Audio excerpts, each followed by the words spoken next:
Bonjour à tous et bienvenue dans ce nouveau numéro de 2 minutes pour. Aujourd'hui, numéro un tout petit peu spécial. En effet, je vais pas vous le cacher, le mois de novembre ne m'a pas vraiment inspiré. J'aurais pu parler de petites comédies sympatoches. Ou encore tirer sur des ambulances. Vas-y, t'as pas de flingue dans les mains. Oui, mais on a pas de sous. Ah ouais, c'est vrai, pardon, excuse-moi. Bon, je fais le difficile, il y a quand même eu de sacrés bons films ce mois-ci. Je pense notamment au dernier des frères Cohen ou encore à Snowpiercer, qui, ce que malgré certains peuvent en penser, est un putain de chef-d'œuvre. Pourquoi ne pas parler d'un de ces deux films, me direz-vous? Eh ben parce que j'ai pas envie. Alors va la mère. Du coup, pour ce mois-ci, il était temps de passer à autre chose. T'as compris? Place à ce nouveau numéro, cette fois-ci sous le signe du... Et un joyeux Noël à tous.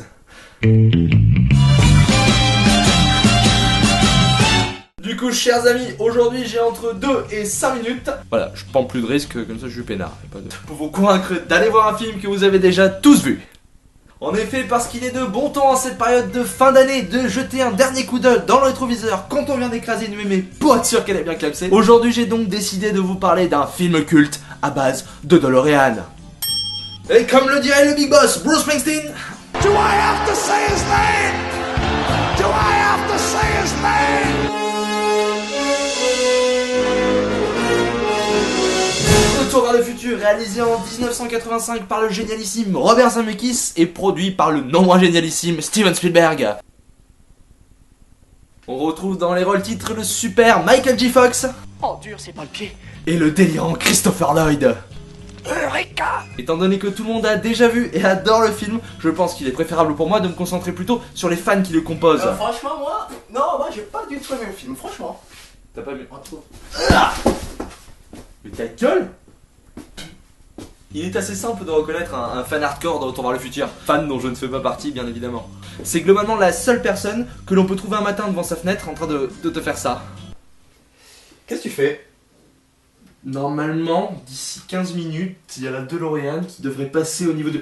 Putain, j'ai... Non, c'est un oiseau, c'est un oiseau, c'est un oiseau. Ok, autant pour moi. Mais le fan de Retour vers le futur, c'est aussi être globalement le fan le plus chiant de la Terre. Mais enfin, mais c'est quoi un Chico? Tac, ne portez pas ça. Attention là. Non, je refuse d'assumer. Ah là, il a failli. En fait, la lettre à la fin, il l'a gardée. Ça, on va voir. Enfin, tu vas voir après. Papa, papi, papo. Bon, il faut que tu... Oh mon dieu! Pauvre taré. Oh, il m'a niqué le nez! Ce numéro est placé sous le signe de la tatane. Bref, Retour vers le futur est un film culte de chez culte multi-rediffusé chaque année à la télévision. Mais bon sang, pourquoi tant de succès? Car le film allie avec brio grand divertissement ultra rythmé et questionnement philosophique assez poussé. Coucou Oedipe!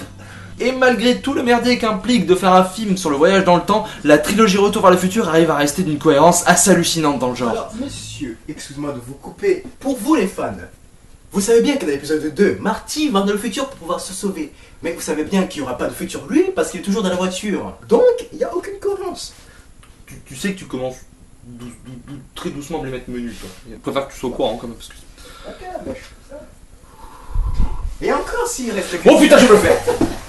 Sur ce les amis, portez-vous bien, passez de bonnes fêtes, ne ratez pas Retour vers le futur à la télé, qui sera sûrement rediffusé. N'hésitez pas à vous abonner et n'oubliez pas que là où l'on va, on n'a pas besoin de route.